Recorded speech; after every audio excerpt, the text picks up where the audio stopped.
অৰুণাচলৰ খাৰচাঙত কয়লাৰ অবৈধ বেহা তিনিচুকীয়াৰ মাজেৰে দৈনিক সৰবৰাহ শ কয়লা ভৰ্তি ট্ৰাক অবৈধ কয়লা ব্যৱসায়ত জড়িত শাসকীয় দলৰ 2 বিধায়ক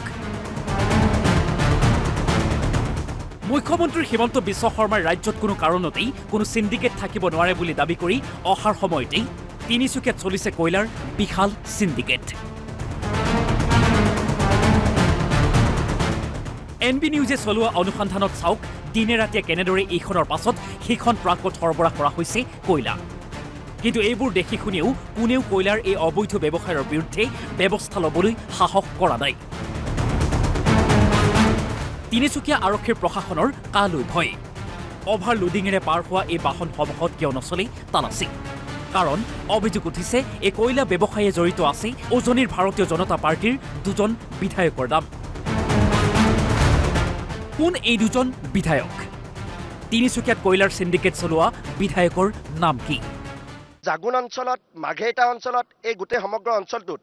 এই অঞ্চলটোৰ কাৰণে এইটো হৈছে খেতি কয়লাটো ইয়াত লিগেলাইজ সিস্টেমৰে নীতিগতভাৱে কয়লাৰ ব্যৱসায়টো কৰিবৰ কাৰণে লাইসেন্স প্ৰদান কৰিব লাগিব এই অঞ্চলৰ মানুহে যদি কয়লা কৰিব নোৱাৰে তেতিয়াহ'লে কিন্তু পেটে ভাতে মৰিব যেনেকৈ কাকপথাৰত ধান ফিলবাৰীত চাহ আমাৰ হদিয়াত যেনেকৈ সৰিয়হ ধান এই ধৰণৰ খেতি হয় এই অঞ্চলটোত কয়লাৰ ওপৰত ভিত্তি কৰি অঞ্চলটো চলি আছে এতিয়া 2 নম্বৰ কথাটো হৈছে কেৱল 2জন বিধায়কৰ পেট ডাঙৰ হ'লে কেনেকৈ হ'ব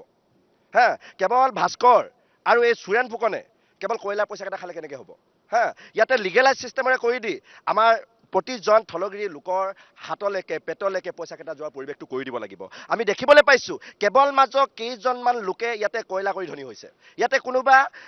ভাস্কৰ শৰ্মাৰ একদম ঘনিষ্ঠ 2জনমান আজিকালি উঠাই দিছে কোনোবা ৰুচি শৰ্মা বুলি কোনোবা বিষ্ণু শৰ্মা বুলি এই মানুহকেইজনে কেৱল মাত্ৰ তাতে ফকলেণ্ড 8খন 10খন লগাব পালে কেনেকৈ হ'ব এইজন ভাস্কৰ শৰ্মা মাঘেৰিটা সমষ্টিক প্ৰতিনিধিত্ব কৰিছে ভাস্কৰ শৰ্মাই গুপ্ত হত্যাৰ কলংকিত অধ্যায়ত অভিযুক্ত ভাস্কৰ শৰ্মাৰ কথাই তিনিচুকীয়াত আইনত পৰিণত হয়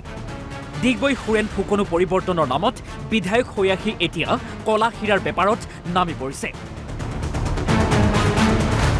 উল্লেখ্য যে কয়লাৰ সিন্ডিকেটক লৈ ভাস্কৰ শৰ্মা আৰু সুৰেন ফুকনৰ মাজত চলিছিল সংঘাত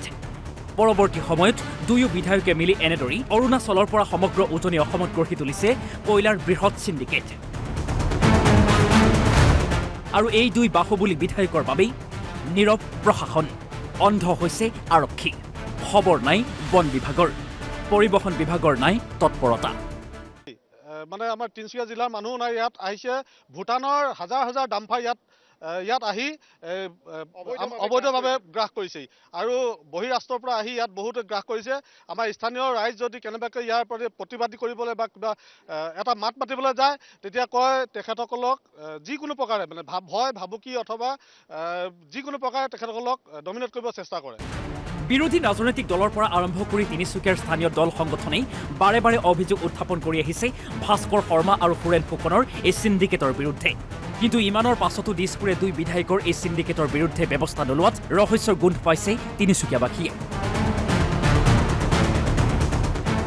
এক বিশ্বস্ত সূত্ৰই এনবি নিউজক জনোৱা মতে দিছপুৰক মেনেজ কৰি কয়লা সিন্ডিকেট চলাই আহিছে ভাস্কৰ বাহিনীয়ে সন্মুখত লোকসভা নিৰ্বাচন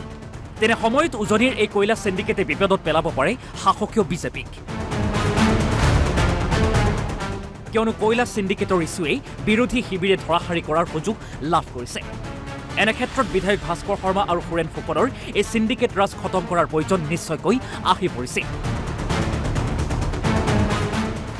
তিনিচুকীয়াবাসীৰ অভিযোগক গুৰুত্ব দিবনে দিছপুৰে এই প্ৰশ্নৰ উত্তৰ এতিয়া কোটিটকীয়া হৈ পৰিছে স্থানীয় দল সংগঠনৰ লগতে সাধাৰণ ভোটাৰসকলৰ বাবে তিনিচুকীয়াৰ পৰা প্ৰতাপ মৰাণৰ সহযোগত news desk report NB news